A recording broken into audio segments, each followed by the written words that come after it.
On Monday, the State Department announced they are designating the Cartel de los Soles as a foreign terrorist organization. But analysts suggest that the Cartel de los Soles is not an actual organization.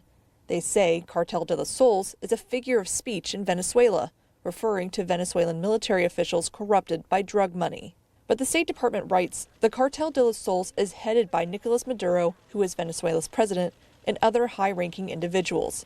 And they are responsible for terrorist violence throughout our hemisphere and for trafficking drugs in the U.S. This is the latest measure the administration is using to combat drug trafficking and escalating tensions with the Maduro regime. Over these past few months, the U.S. has built up a large military presence in the Caribbean, and U.S. service members have issued strikes on alleged drug trafficking boats in the Caribbean. And where the risk of being drawn into an unauthorized war and conflict grows, which is why we are here today.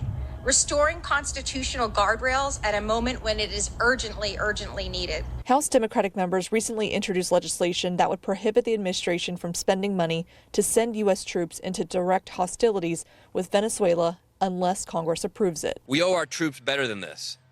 They deserve leaders who look out for them and for our country and keep them out of moral and legal danger.